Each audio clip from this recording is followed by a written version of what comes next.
Surprise. നിങ്ങൾ കാണും, നിങ്ങൾ കാണും. നമുക്ക് എന്താ വെച്ചാ അത് കാണും. ഇപ്പൊ ഞാൻ പറഞ്ഞു, ഇനിയിപ്പോ എടുത്തു പറയാം. അതാ പറഞ്ഞ, അതാണ് ഒരു സർപ്രൈസ്. കാണും, നല്ല പടം, എല്ലാരും കാണണം. വെർത്താണ്, നമ്മൾ പോയ വെർത്താണ്.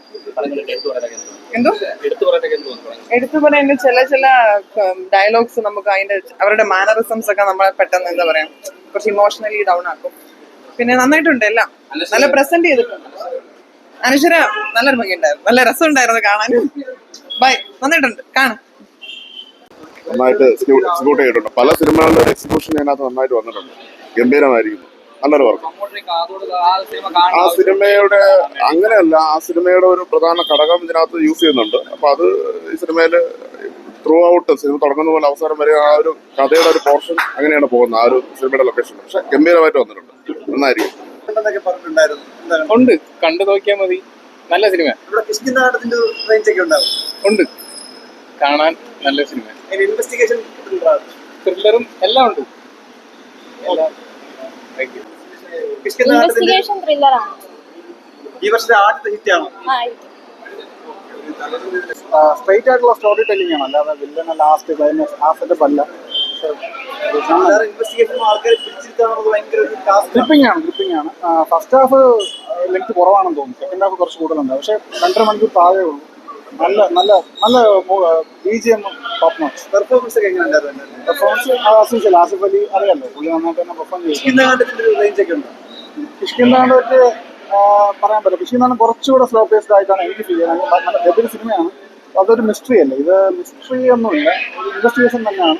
ആ ട്രെയിലർ പറയുന്നത് തന്നെയാണ് സിനിമ. എന്താണ് 100% ആയിരിക്കും.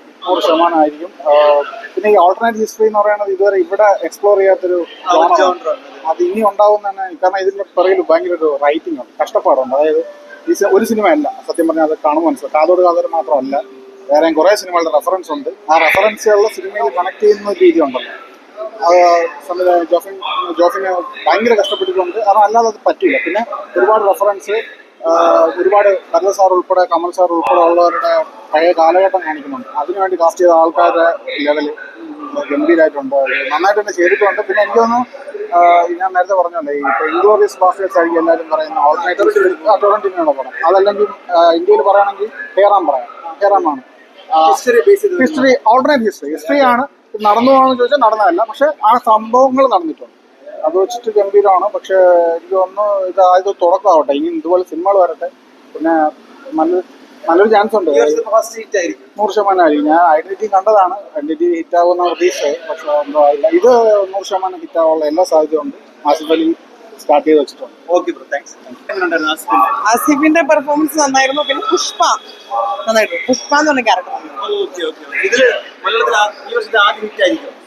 മേ ബി നന്നായിട്ട് കാണും. ദിലീപ് ആസിഫ് അലി ഒരു കഥാപാത്രത്തിൽ നിന്ന് മറ്റൊരു കഥാപാത്രത്തിൽ